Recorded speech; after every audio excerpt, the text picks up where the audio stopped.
Rahayu dari kelas 9B. Setelah kami membuat keyakinan kelas, saya merasa lebih nyaman belajar yang selama ini ada hal-hal yang mengganggu saya belajar di kelas. Misalnya teman saya ada yang selalu mencontek, ngomong-ngomong saat belajar, dan membuang sampah di kelas. Dan sekarang itu semua tidak ada lagi karena sudah dibuat keyakinan kelas. Terima kasih, Bu. Kenalkan, nama saya Yuda dari kelas 9B. Terima kasih, Bu, setelah membuat kesepakatan kelas karena kami lebih disiplin diri dalam proses belajar mengajar. Terima kasih, Bu.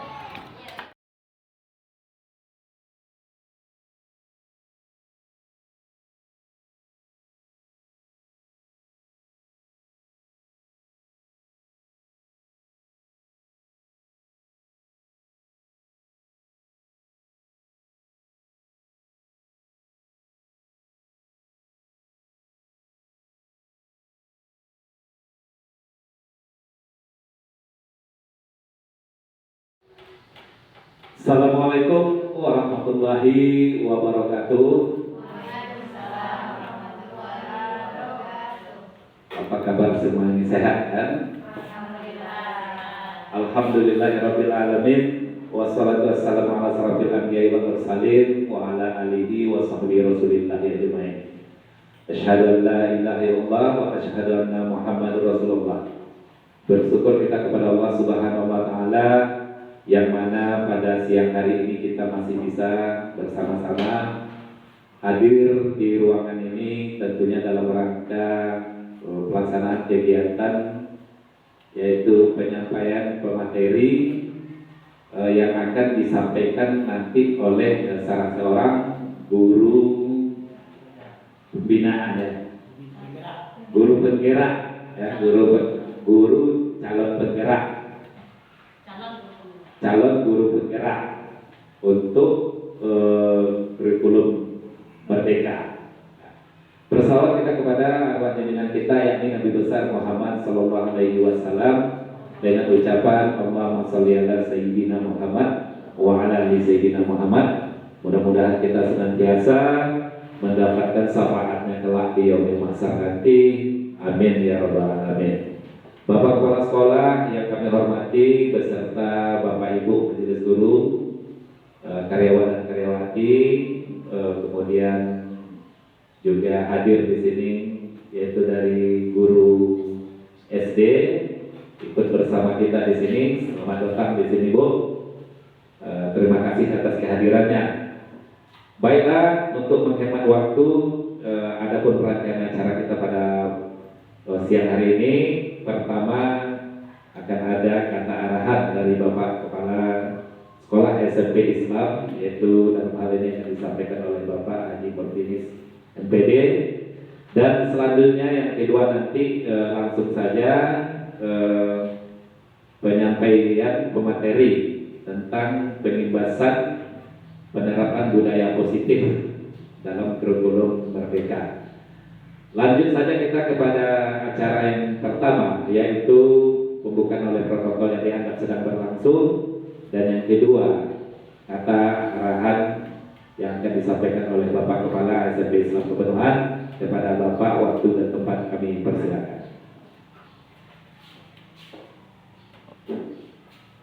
Assalamualaikum warahmatullahi wabarakatuh. Alhamdulillahirabbil alamin. Bersyukur kita kepada Allah Subhanahu wa taala. Bersalawat kita kepada Nabi besar kita Muhammad sallallahu alaihi wasallam dengan ucapan Allahumma shalli ala sayyidina Muhammad wa ala ali sayyidina Muhammad. Baik, tidak memperpanjang waktu, di mana di antara kita maksud dan tujuan kita yaitu mengumpulkan daripada ibu, bapak, majelis guru yang ada di lingkungan yayasan, terutama di SMP Islam yang kita cintai. Ada kegiatan kita yaitu dalam rangka menyampaikan daripada apa yang telah didapati oleh salah seorang dari guru penggerak lulusan dari SMP Islam, yaitu periode kelima ini, ya. 7. Jadi proyek 7. Jadi itu udah banyak pengalamannya, udah banyak penerapan-penerapan yang telah diambil oleh guru tersebut, sehingga pada saat ini tinggal lagi menyampaikan kepada kita sesama sejawat. Ada yang disampaikan kepada guru sama guru dan disampaikan kepada murid oleh guru tersebut. Kalau saat ini ya itu disampaikan oleh guru aksi nyatanya ya dalam modul 1 dan 4 itu, yaitu aksi nyata dalam yang disebut dengan budaya positif. Dalam budaya positif ini sebenarnya banyak disampaikan. Sebenarnya dia masih menunggu, tapi waktu ini secara singkat terpaksa kurang singkat. Yang pertama perlu di mana tujuan daripada guru penggerak ini, ya, apakah guru penggerak, apakah guru hebat, ya, kita yang namanya seorang guru tentu wajib ya menyandang predikat guru, dan seorang predikat guru itu wajib untuk menyampaikan apa yang telah disampaikan, ya, yang telah kita dapati. Ini ada yang disampaikan kepada guru, ini kepada guru. Yang pertama para guru oleh dia, mana penyampaian ini menerapkan memanfaatkan waktu kita itu supaya terciptanya suasana aman, nyaman dalam suasana belajar, ya, atau bergaul di lingkungan sekolah kita. Kalau kepada anak dalam keadaan belajar, kalau kepada guru suasana sekolah aman, nyaman, dan anak nanti bisa menciptakan, bisa menerapkan. Kita juga bisa menyampaikan sesama guru, bisa menyampaikan kepada murid tersebut. Perlu disampaikan, kita terapkan, ya, aksi nyata ini sebenarnya kita memberi contoh aksi, ya, contoh kepada orang lain, contoh kepada siswa, ya. Kalau kita memberi contoh kepada siswa, insya Allah, ya, siswa kita itu akan menjadi hebat. Itulah perlu disebut dengan guru hebat. Tapi kalau kita tidak memberi contoh kepada siswa, kepada suasana sekolah, berarti belum kita termasuk guru hebat. Contohnya apa? Tidak banyak Bapak melihat suasana pagi. Ya, pagi kita harus datang duluan. Ya, kalau bisa cepat datang, ya, di sekolah. Jangan lambat, udah 7:35 baru sampai. Itu belum memberi aksi, gitu. Aksi nyata, ya. Itu memenuhi memenuhi kewajiban, belum memberi contoh. Nah, jadi kita harus memberi contoh. Itu dalam datang di sekolah sesama kita. Kalau kita datang di sekolah cepat, insya Allah anak itu bisa kita pendidik dengan baik. Atau di dalam acara umpamanya senam, acara Jumat, kita harus turun memberi contoh, ya. Dan kita di dalam itu baru memberi contoh. Ini Bapak maaf kadang-kadang kita, ya, nampak selama ini kadang-kadang yang tiket itu aja lah yang dapat, yang tidak tiket dia di dalam kelas belum menyampaikan aksi. Nah, kita menyampaikan aksi kita itu di waktu anak ada berkumpul, ya, berkumpul anak baru kita sampaikan aksi yang nyata itu dalam bentuk positif. Nah, ini dalam bentuk positif ini ya kita lihatkan kepada siswa kita. Nah, ini itulah yang kita sampaikan yang telah didapati, ya. Kepada anak, kita bisa, anak itu nanti bisa menciptakan suasana belajar yang aman, nyaman, ya. ternyata sekarang kita tidak menyampaikan yang disebut dengan 5S salam itu, ya, salam, sapa, ya, itu usahakan dalam kegiatan kita pagi-pagi itu kita usahakan itu, insya Allah kalau kita laksanakan baru tercipta lagu ke depan. Banyak di antaranya ya nggak bisa kita kan. Nah, ini. Jadi karena waktu yang singkat inilah ya bisa ya kita menyampaikan ini, ya kalau ditunggu kapan lagi, ya insya Allah mudah-mudahan saya berharap kepada kita, karena kita ini seorang guru bertingkat, ya menyandang seorang guru, ya bisa memahami apa yang saya maksud. Ya, terima kasih ya tentang yang disampaikan modul 1 dan 4 ini tentang pengalaman dan penerapan ya aksi positif. Terima kasih atas perhatiannya. Mohon maaf dan kekurangan. Wabillahi taufiq wal hidayah. Wassalamualaikum warahmatullahi wabarakatuh. Terima kasih kami ucapkan kepada Bapak Kepala Sekolah yang telah memberikan kata arahannya kepada kita. Apa yang beliau sampaikan kepada kita mudah-mudahan dapat menambah motivasi bagi kita, memunculkan nanti perubahan-perubahan ke depan. Karena ini kita diminta aksi nyata, itu memang betul yang disampaikan oleh Bapak Kepala Sekolah tadi. Kita sebagai seorang guru memang harus jadi pembimbing di sekolah kita. Terima kasih Pak atas arahannya kepada kami. Mudah-mudahan kami dapat melaksanakan tugas dan mengemban tugas nanti dengan sebaik-baiknya. Baik, yang kedua kita lanjutkan acara berikutnya, yaitu yang kita nantikan, yaitu aksi nyata yang akan disampaikan oleh pemateri kita, yaitu calon guru bergerak tentang menyebarkan pemahaman dan pengalaman penerapan budaya positif kepada kita, yaitu oleh Ibu Ernita Ningsih SPD. Kepada Ibu kami persilakan untuk menyampaikan materinya.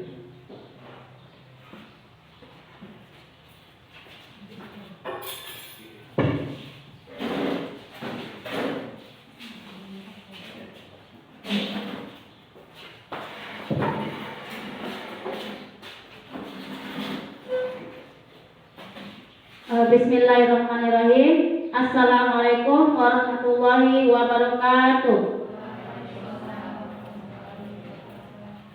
Syukur alhamdulillah, tak lupa kita ucapkan kepada Allah Subhanahu wa taala yang mana pada siang hari ini kita dapat berkumpul bersama-sama di dalam sekolah kita ini, yaitu tepatnya di sekolah kita di dalam kelas, ya, karena kita kebetulan belum punya aula.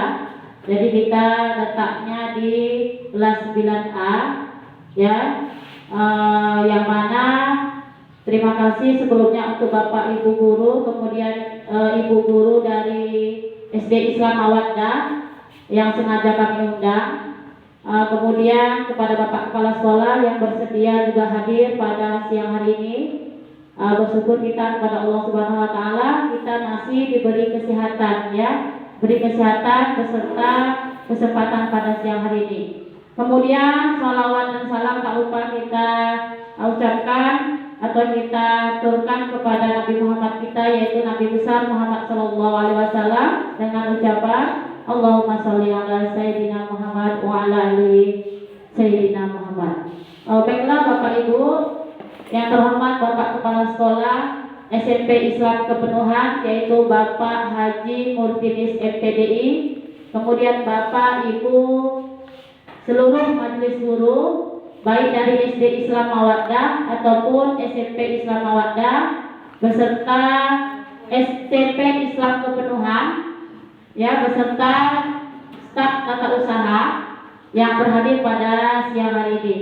Baiklah Bapak Ibu, di sini izinkan saya ataupun meminta waktu sebentar selama lebih kurang 60 menit untuk menyampaikan tugas saya, yaitu tugas pada modul 1.4 tentang budaya positif, yang mana Bapak Ibu kami baru saja menyelesaikan modul 1. modul 1, yang mana modul 1 itu terdiri dari 4 elemen.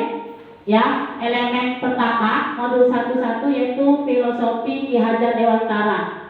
Kemudian untuk modul 2 itu tentang nilai dan peran guru penggerak. Dan untuk modul 1-3 itu tentang visi guru penggerak. Dan masuklah ini pada modul 1-4 yaitu tentang budaya positif. Nah, jadi Bapak Ibu, di sini adalah tugas kami menyampaikan ataupun pengimbasan kepada guru-guru di sekolah untuk aksi nyata saya tentang modul 1-4 ini, yaitu menyebarkan pemahaman dan pengalaman penerapan budaya positif di sekolah ataupun di kelas. Baik Bapak Ibu, di sini ada konsep utama positif, konsep utama budaya positif. Jadi dalam konsep utama positif itu ada salah satunya perubahan paradigma belajar. Itu nanti akan kita bahas. Kemudian disiplin positif. Bagaimana disiplin positif itu? Kemudian tentang kebutuhan dasar manusia. Kemudian tentang motivasi perilaku manusia. Posisi kontrol restitusi. Dan terakhir adalah segitiga restitusi. Baik Bapak Ibu, untuk pembelajaran dengan paradigma baru, di sini paradigma baru, ya Pak, dirancang dengan pembelajaran yang berdiferensiasi dengan kebutuhan dari tiap tahap perkembangan waktu untuk mewujudkan profil pelajar Pancasila. Nah, Bapak Ibu, dalam kurikulum Merdeka di sini ada namanya profil pelajar Pancasila, ya. Apa isinya? Isinya pertama berketuhanan yang Maha Esa serta berakhlak mulia. Kemudian berbinekaan global. Kemudian gotong royong, mandiri, kreatif dan bernalar kritis. Ini Bapak Ibu ada nyanyinya ini, biar supaya kita ingat. Ada nyanyinya. Perlu dihidupkan nggak nyanyinya? Boleh? Karena nggak bisa. Tadi rencana pakai laptop saya, ternyata laptop saya ini bluetoothnya nggak aktif, jadi suaranya nggak bisa didengar oleh mic ini. Jadi nyanyi seperti ini Bapak Ibu ya.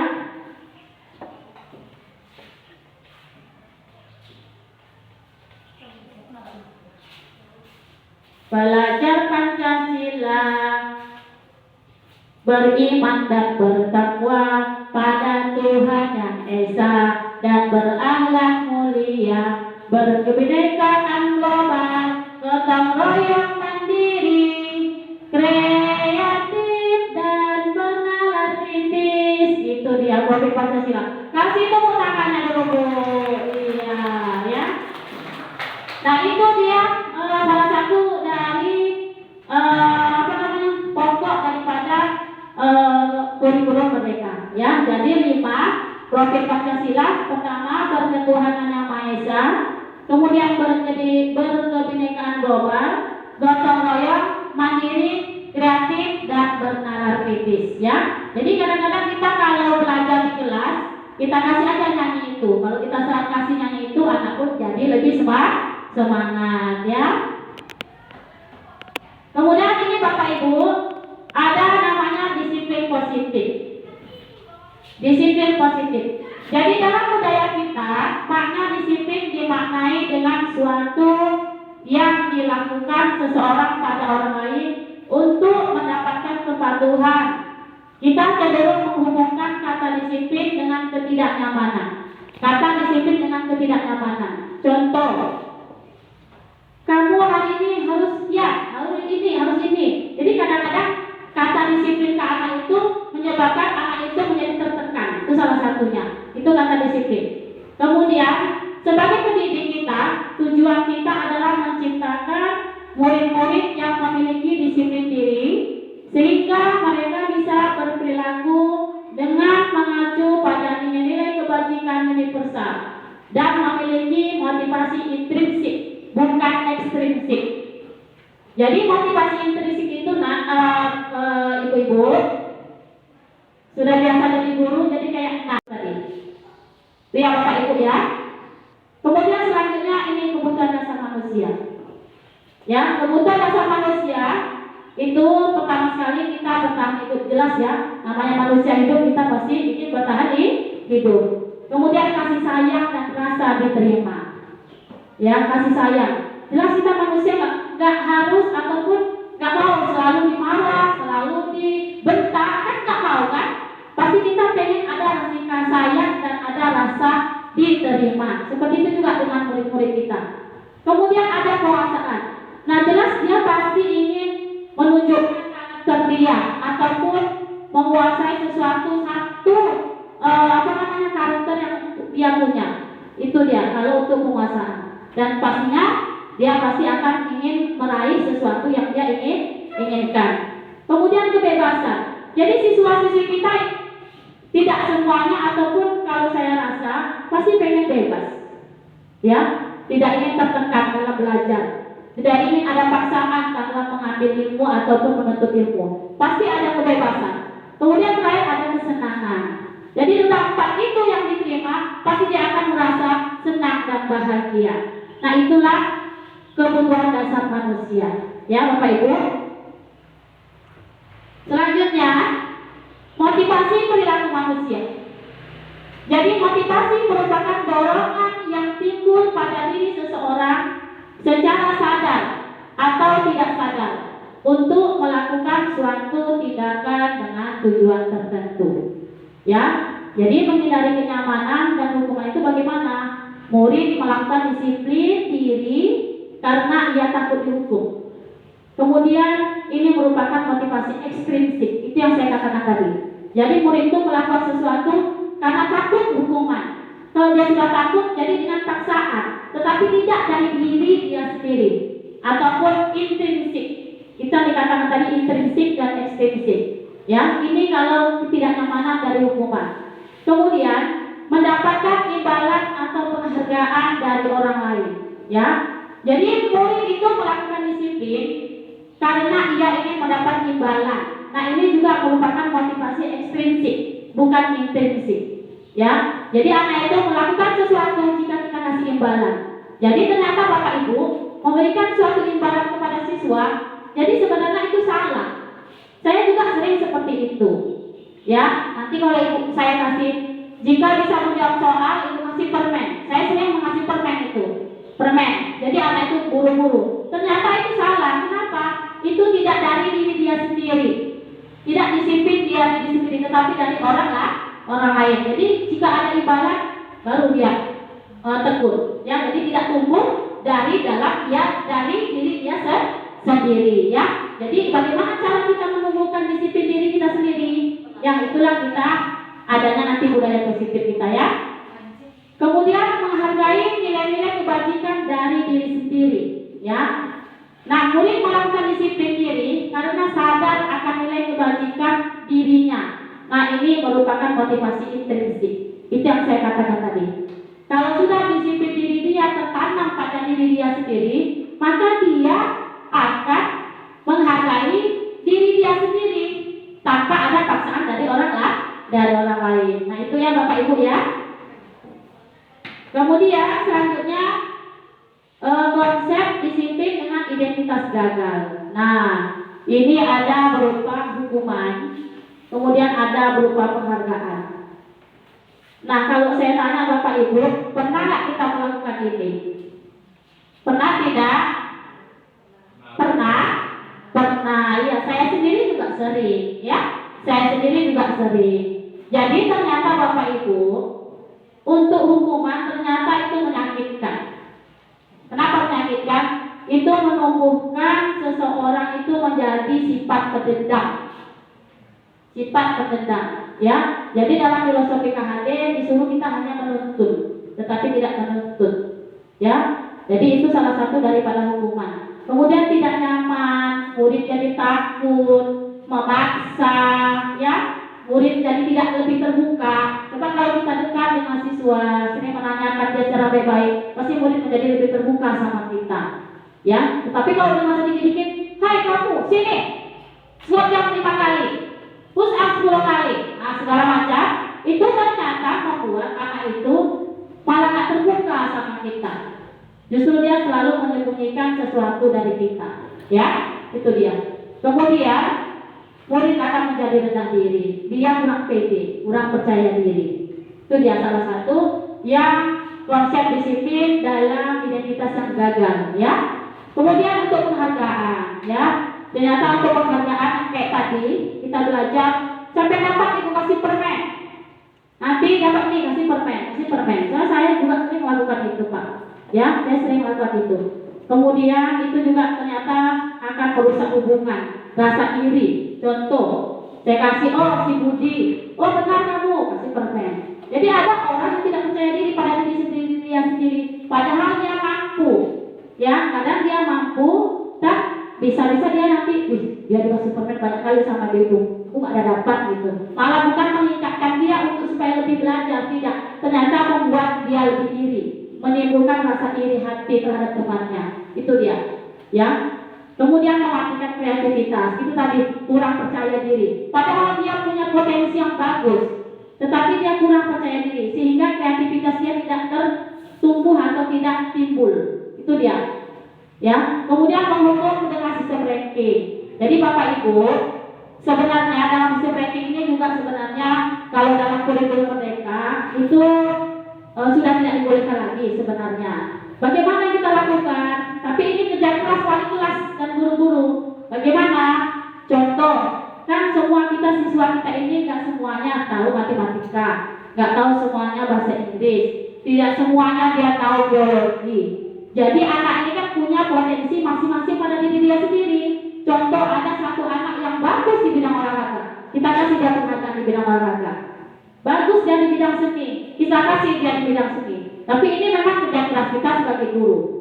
Ya, jadi semua mereka mempunyai potensi masing-masing. Ternyata saya dapat ini, semuanya dapat rata. Walaupun dia hanya sebagai orang ceria. Jadi kita contohkan, misalnya saat membagian rapor kita buat si Budi Pramana, ya, sebagai juara bintang ceria.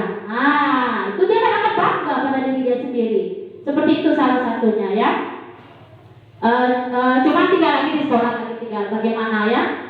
Kalau memang tidak ya, pada lama juga apa-apa. Tapi tujuannya sebenarnya bukan untuk saling saling merendahkan dan meninggikan. Ya, di balik itu kita juga harus memberikan semangat kepada siswa-siswi kita biar agar lebih giat untuk belajar di rumah.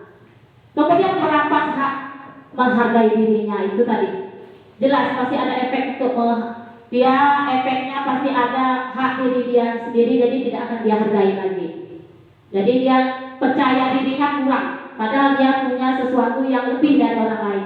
Tetapi di antara itu dia bisa menjadi down, ataupun dia bisa menjadi kurang mempercayai atau menghargai diri dia sendiri.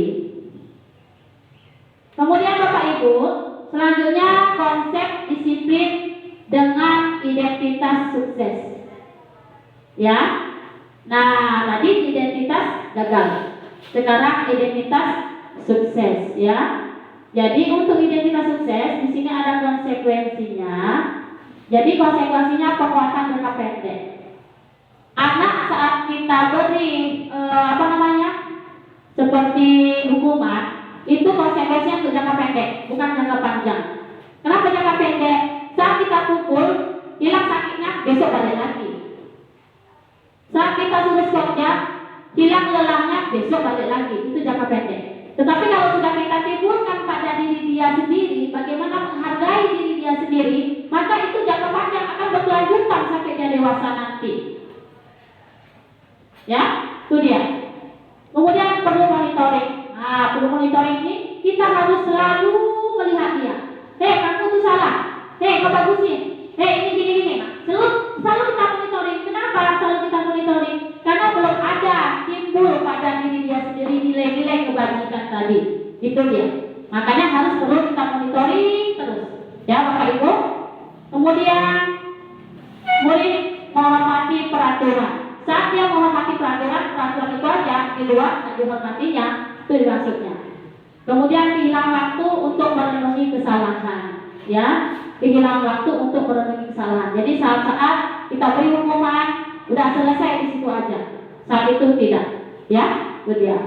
Kemudian ada restitusi, ya, restitusi. Jadi murid bertanggung jawab atas perilakunya. Jadi segala sesuatu yang sudah ditimbulkan nilai-nilai kebajikan pada diri dia sendiri, maka dia akan murid bertanggung jawab atas perilaku diri dia sendiri. Itu dia. Kemudian fokus pada pemecahan masalah jangka panjang, ya. Kemudian murid akan menghargai dirinya dan orang lain. Kemudian ada yang teori kontrol atau dirinya memegang kontrol. Nanti selanjutnya akan saya jelaskan tentang teori kontrol. Kemudian murid akan bersemangat memperbaiki segala kesalahan dia. Itu dia Bapak Ibu. Selanjutnya konsep disiplin dalam pendekatan restitusi. Jadi sebuah cara menanamkan disiplin positif pada murid. Jadi restitusi itu adalah proses menciptakan kondisi bagi murid untuk memperbaiki kesalahan mereka, sehingga mereka bisa kembali pada kelompok mereka dengan karakter yang lebih kuat. Ngerti Bapak Ibu? Maksudnya seperti saya sampaikan tadi, anak-anak itu kan pasti mempunyai potensi masing-masing, kelebihan dan kekurangan masing-masing, ya. Nah, jadi itu dia akan kembali ke karakter dia yang aslinya, itu ya. Kemudian ciri-ciri restitusi itu bukan menebus kesalahan, namun belajar dari kesalahan.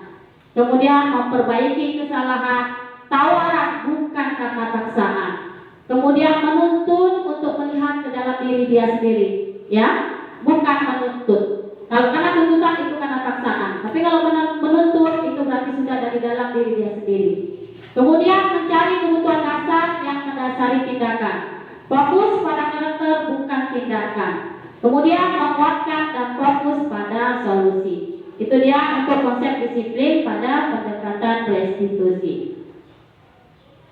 Selanjutnya Bapak Ibu, di sini ada tiga perbedaan yang selalu kita lakukan di sekolah, yaitu masalah hukuman, kemudian ada konsekuensi dan ada restitusi. Jadi contohnya siswa sering tidak membuat PR. Jadi mana Bapak Ibu yang selalu kita lakukan? Yang mana? Hukuman, konsekuensi atau restitusi? Banyak yang kita buat hukuman dan konsekuensi, ya Bapak Ibu, ya. Iya, saya juga seperti itu. Saya juga dulu seperti itu, ya. Tapi sekarang mulai kita merubah mindset kita sebagai seorang pendidik. Jadi kalau hukuman itu, seperti ini, guru menghukum murid dengan berdiri depan kelas selama 10 menit. Itu contoh misalnya siswa sering tidak membuat PR. Kemudian guru marah dan murid pun menjadi takut. Itu kalau dia hukuman, ya. Itu perbedaan antara hukuman. Kemudian antara konsekuensi, guru memberikan konsekuensi mengerjakan PR 3 kali lipat. Itu contoh daripada konsekuensi. Kamu tulis, saya juga pernah Bapak Ibu melakukan itu. Ada anak tidak mengerjakan PR, pertama tulis 4 lembar, besoknya akhirnya kali tulis 6 lembar, ya. Itu salah satu contoh daripada konsekuensi yang kita lakukan. Kemudian guru tegas dan murid menghormati peraturan. Itu dia, ya. Kita tegas. Kamu harus ini, kalau enggak besok ini. Itu pun murid menghormati peraturan. Itu dia salah satu daripada konsekuensi. Jadi guru harus tegas, harus marah dia dulu, baru murid itu mengerjakan. Itu dia dari konsekuensi. Kemudian kalau restitusi, ya. Restitusi itu pertama sekali guru menanyakan keyakinan kelas, ya. Itu yang sudah saya kolaborasi dengan teman-teman semua saat di kantor. Jadi kita setiap masuk ataupun sekali masuk aja membuat suatu keyakinan kelas atau kesepakatan kelas. Jadi kalau sudah kita buat keyakinan kelas atau kesepakatan kelas, itu kan dibuat dari siswa itu sendiri. Jadi siswa itu harus meyakininya itu dan harus melaksanakannya. Itu kemarin yang sudah saya sampaikan, ya. Kemudian guru terbuka dan murid menghormati dirinya dan orang lain, ya. Itu namanya restitusi. Ya, jadi yang Bapak Ibu yang sudah saya lakukan, saya sudah buat keyakinan kelas di kelas 9. Kelas 8 belum, sudah saya buat tapi tidak ada buktinya. Cuma di kelas 9 salah satu contoh yang sudah saya buat 9A, 9B, dan 9C. Itu salah satu contoh yang sudah aksi nyata yang sudah saya lakukan untuk keyakinan kelas. Kemudian di sini ada yang saya bilang tadi segitiga restitusi. Ya, segitiga restitusi ini pertama sekali mau dikemukakan oleh dosen, ya, dosen, ya, yang mana segitiga restitusi ini membentuk kemerdekaan untuk murid dalam menyelesaikan masalahnya, bukan guru yang memutuskan. Jadi siswa yang membuat keyakinan kelas itu sendiri, bukan guru. Jadi siswa itu kita kasih kertas yang bisa ditempel, buat keyakinan kelas kalian. Jadi kalau sudah kalian buat, berarti kalian menaati sendiri, bukan karena diri kita yang buat. Berarti misalnya tidak boleh buang sampah di kelas, itu kan mereka yang buat sendiri. Itu salah satunya, bukan kita, ya. Jadi siswa yang membuat sendiri, itu salah satu restitusi yang membentuk kemerdekaan. Itu dia. Kemudian ketika ini berhasil, akan memberikan penghargaan terhadap diri dia dan orang lain, sehingga murid akan lebih berharga dan menjadi percaya diri. Itu dia Bapak Ibu. Nah bagaimana kita bisa menerapkan segitiga restitusi? 3 inilah Bapak Ibu, 3 metode inilah yang harus kita lakukan dalam menerapkan segitiga restitusi. Pertama sekali adalah menstabilkan identitas, kemudian validasi kebutuhan, dan menanyakan keyakinan. Jadi ini tadi mau saya tanyakan contohnya yang sudah saya lakukan, tapi itu tadi tidak ada suaranya Bapak Ibu.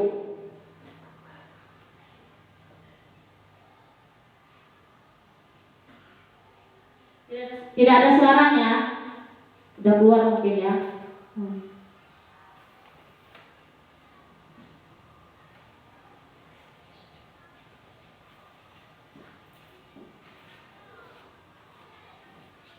Bentar ya Bapak Ibu ya.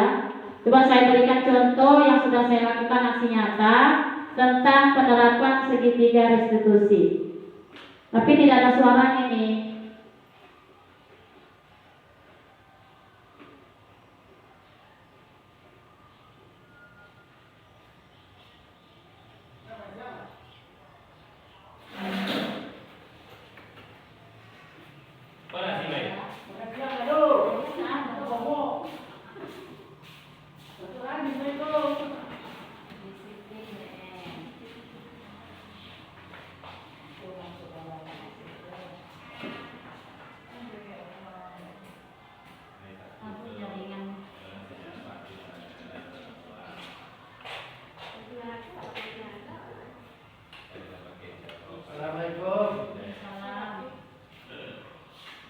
Ini Bapak Ibu, tapi tak bisa didengar atau tidak, soalnya suaranya nggak ada, bluetoothnya tidak nyambung ke ini mikrofon.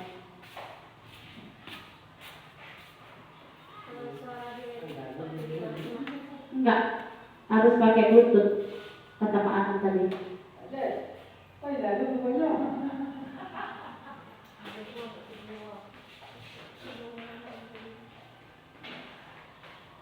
Nah ini ada kasus ada 2 kasus yang saya yang saya lakukan. Yang pertama nyontek saat ujian, kemudian kasus kedua terlambat. Ya, jadi sebelumnya kami sudah membuat keyakinan kelas, yaitu masalah komitmen, di mana komitmen itu harus datang tepat waktu saat jam pelajaran saya. Jadi sini saya jumpai satu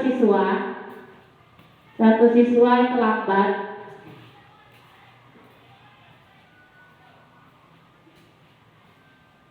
Kadang suaranya ya.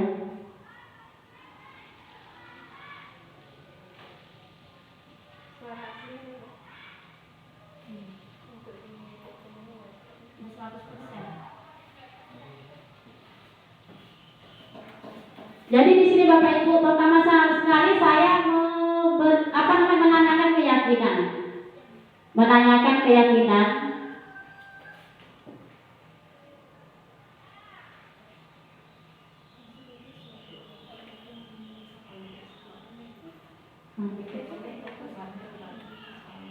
Nah, pertama kali saya menstabilkan identitas.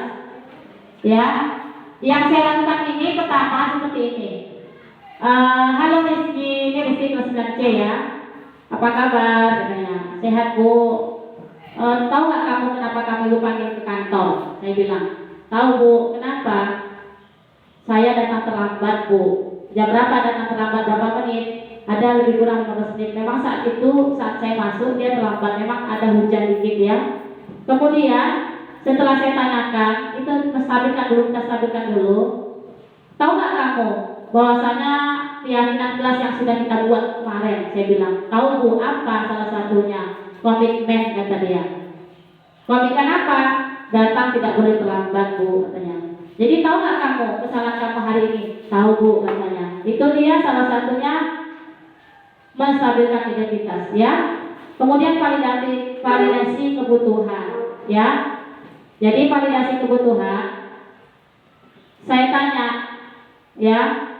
Jadi kira-kira menurut kamu yang kamu lakukan ini melanggar dari keyakinan kelas tidak? Melanggar Bu, katanya. Jadi apa selanjutnya supaya tidak terjadi lagi? Saya bilang, barulah kita menanyakan keyakinan tadi, keyakinan kelas tadi, ya. Apa rupanya yang sudah kalian kamu langgar? Saya tidak komitmen Bu, yang sudah keyakinan kelas yang sudah kita sepakati bersama di kelas. Nah, kemudian apa yang kamu buat atau apa selanjutnya yang kamu lakukan supaya kamu tidak terlambat lagi? Saya bilang. Dibilang dia, mungkin saya pasang alarm Bu. Terus kemudian apa lagi? Minta bangunkan emak, katanya. Jadi tapi sebelum itu dalam validasi kebutuhan, di situ saya tanya, yang membuat kamu terlambat banget apa? Dibilangnya main bola. Karena kemarin kan waktu bulan 12 ini saya lakukan di bulan 12 ya, di bulan 11 menjelang bulan 12 kan lagi ada bola dunia tuh. Main bola Bu, sampai jam berapa tidur? Jam 12 katanya. Kemudian apa lagi? Main HP katanya. Itu dia tadi yang saya tanya. Kemudian saya tanya lagi keyakinan tadi, dalam menanyakan keyakinan dia. Bisa nggak kira-kira kamu untuk menghilangkan atau menghargai dari apa yang sudah kita buat dalam kelas kita, dalam keyakinan kelas kita? Bisa Bu. Apa? Ya lain kali saya tidak terlambat lagi lah Bu, katanya. Kenapa tidak terlambat? Supaya tidak terlambat, bagaimana cara kamu buat? Mungkin saya buat alarm Bu, katanya. Kalau tidak, saya minta bangunkan emak, katanya. Nah, jam berapa kamu bangun? Jam 5.30. Setelah bangun, dia sholat, kemudian siap-siap mandi dan berangkat. Itu katanya, ya. Jadi itu keyakinan dia sendiri, menanyakan keyakinan itu maksudnya. Dia menanyakan atau membuat keyakinan diri dia sendiri, bukan kita yang maksa. Kamu bangun harus jam 5 ya. Kamu harus bangun jam 4 supaya nggak terlalu lagi, tidak. Kita tanya dulu dia, apa solusinya? Solusi supaya anak itu tidak lagi terlambat. Dia sendiri jawab, oh mungkin Bu, saya buat alarm lah Bu. Atau mungkin nanti Bu, setiap jam 5:30 saya harus bangun Bu, dibanguni sama oma, katanya. Kalau enggak Bu nanti Bu, dibantu sama kakak, gitu-gitu ya. Jadi diri dia sendiri yang menumbuhkan itu, bukan dari paksaan kita sendiri. Itu salah satu menanyakan keyakinan dia. Nah inilah yang dikatakan Bapak Ibu segitiga restitusi. Pertama sekali kita menstabilkan identitas, kemudian validasi kebutuhan, kemudian menanyakan keyakinan. Jadi saat menstabilkan identitas, kita masih semangat juga dia, ya. Jadi manusia memang tidak ada sempurna, nah. Kita pasti akan ada saatnya lalai. Tetapi bagaimana cara kamu supaya tidak lalai lagi? Itu kita tanya dia, itu menstabilkan identitas, supaya dia tidak takut sama kita, ya atas kesalahan diri dia sendiri. Itu dia maksudnya. Kemudian ini untuk disiplin positif. Jadi dalam disiplin positif ada kemarahan yang menandakan kebutuhan akan kekuatan, ya power. Jadi kalau kita kuat atau kita marah, jadi seolah-olah itu hanya kita yang kuat. Tapi belum tentu kita benar. Itu dia Bapak Ibu ya. Kemudian ada perasaan tertekan, ya, atau terbebani. Itu merupakan sinyal dari kebutuhan akan kebebasan. Itu dia ya. Kemudian perasaan sedih dan kesepian menggambarkan kebutuhan cinta yang tidak terpenuhi. Itu maksud dari Bapak Ibu dalam bahasanya disiplin positif. Nah, kemudian Bapak Ibu, di sini ada namanya 5 posisi kontrol yang telah saya sampaikan awal tadi. Ada 5 posisi kontrol yang selalu kita lakukan di sekolah. Pertama sekali penghukum. Kedua, membuat orang merasa bersalah. Kemudian teman. Selanjutnya pemantau dan manajer. Jadi Bapak Ibu, dari 5 posisi kontrol ini, yang mana yang sering Bapak Ibu lakukan?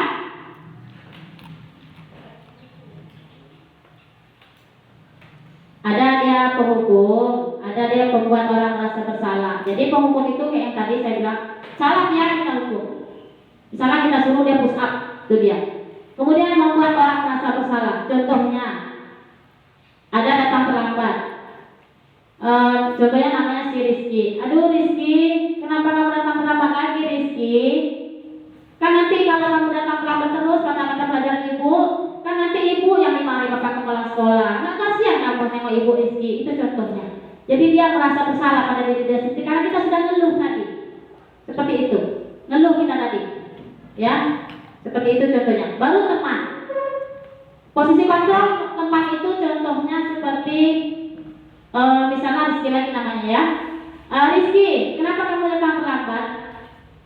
Oh, tadi kesiangan Bu. Kenapa bisa kesiangan? Nonton bola. Jadi kesiangan Bu. Oh, begitu. Ya udah, kamu masuk aja. Nanti masalah absen kamu ibu yang atur. Gitu. Maksudnya masalah absen, tugas atau keterlambatan dia ibu yang atur. Itu sebagai teman. Kayaknya sebagai teman, gitu ya. Jadi seolah-olah kita menjadi teman sama dia, menyelamatkan dia. Itu seolah-olah. Kemudian menjadi pemantau. Misalnya Rizky terlambat. Rizky, kenapa kamu terlambat?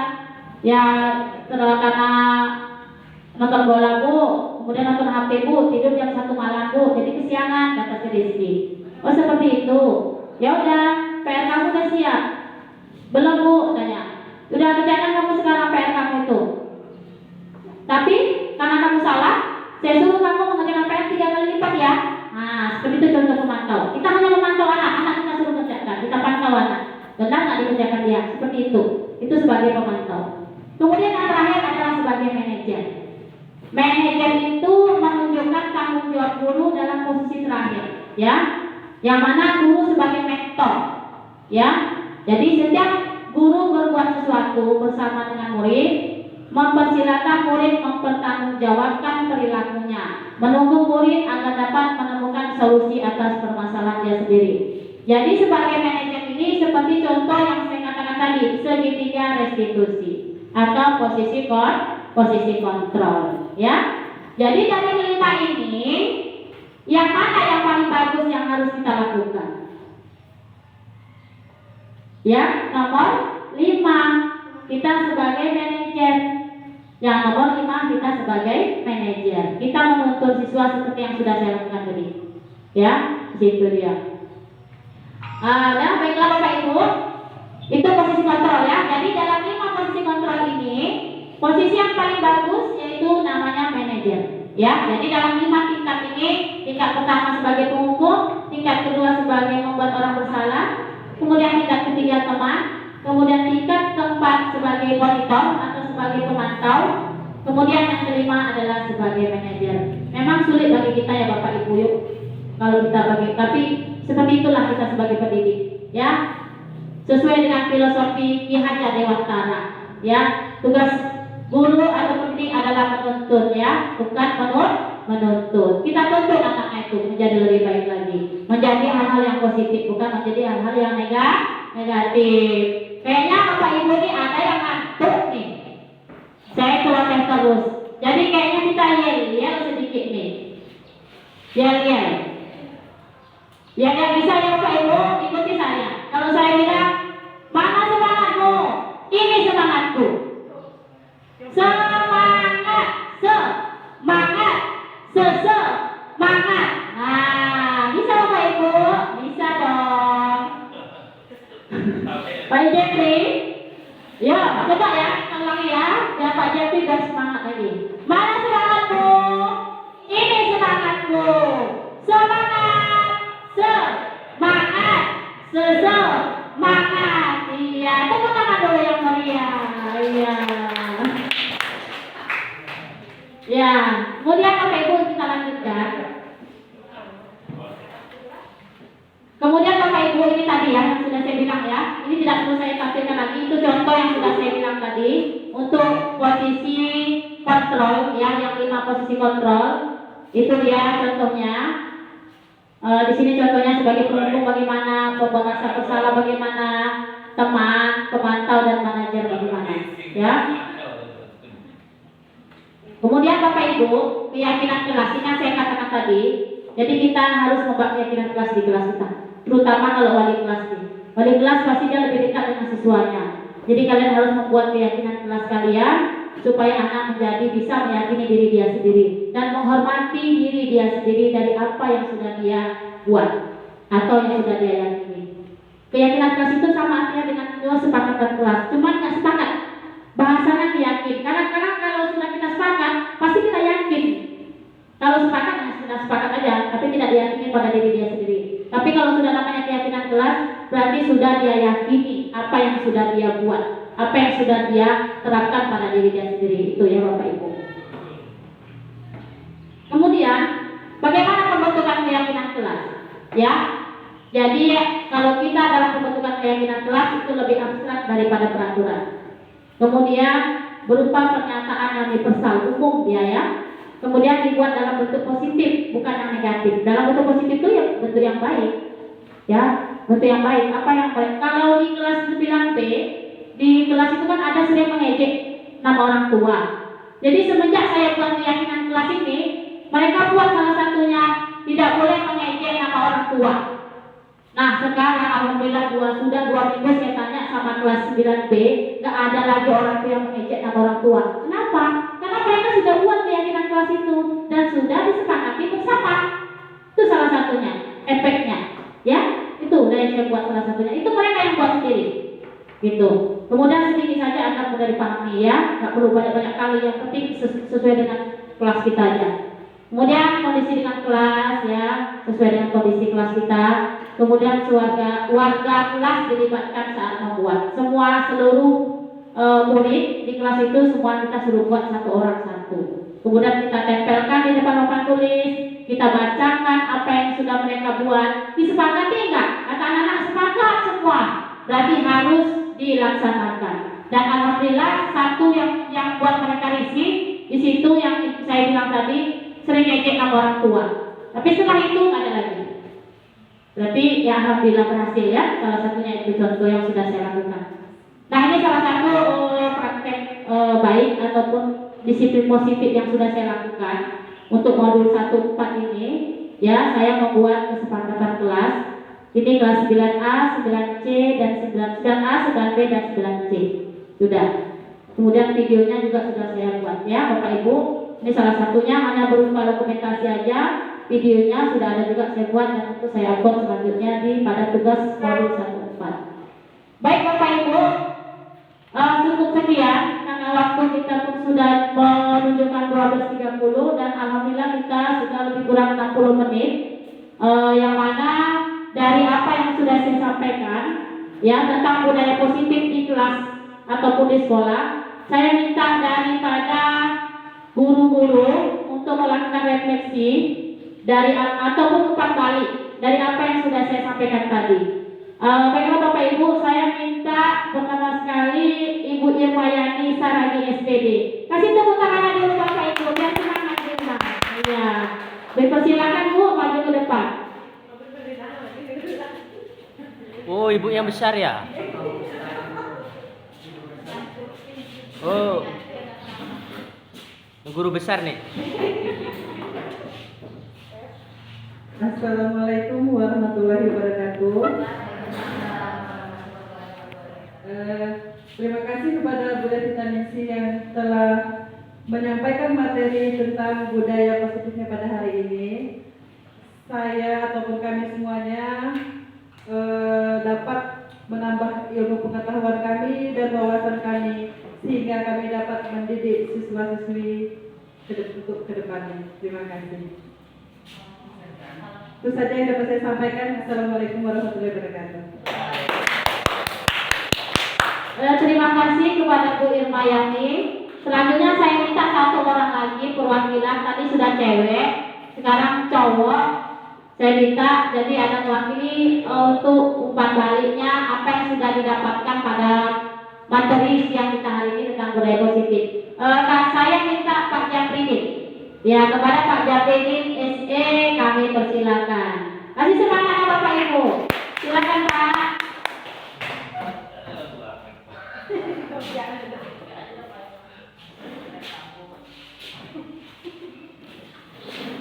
Assalamualaikum warahmatullahi wabarakatuh. Waalaikumsalam. Di sini terima kasih kami ucapkan buat Ibu Ernita Ningsih yang telah menyampaikan materinya panjang lebar tentang budaya positif.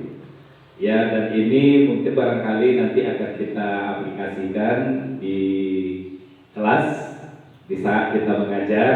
Mudah-mudahan apa yang kita inginkan untuk keberhasilan murid itu sebagaimana yang disampaikan Ibu Ernita tadi dapat kita laksanakan dengan sebaik-baiknya sehingga apa yang diharapkan orang tua, guru dan semuanya bisa tercapai untuk para murid tadi.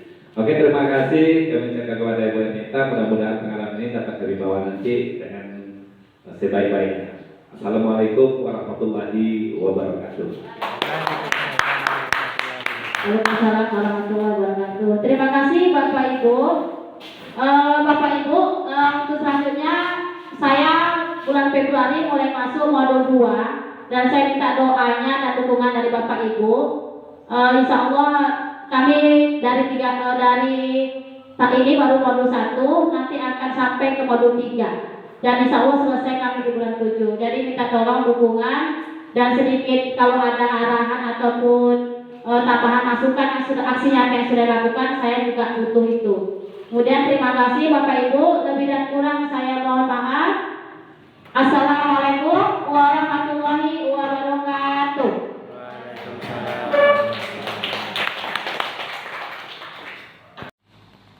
Assalamualaikum warahmatullahi wabarakatuh. Alhamdulillah selesai kegiatan aksi nyata modul 1.4 ini, yaitu tentang budaya positif di sekolah, yaitu salah satunya praktek membuat keyakinan kelas bersama siswa dan pengimbasannya dari ilmu yang telah saya dapatkan selama mengikuti pendidikan guru penggerak ini pada modul 1.4 budaya positif.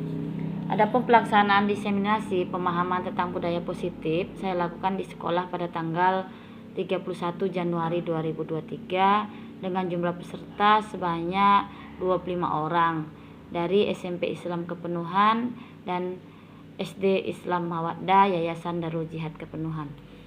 Adapun untuk pembuatan keyakinan kelas yang saya lakukan yaitu di kelas 9A, 9B dan 9C, yaitu pada saat jam pelajaran saya yaitu pelajaran IPA. Alhamdulillah seluruh siswa saya sangat antusias dalam membuat keyakinan kelas.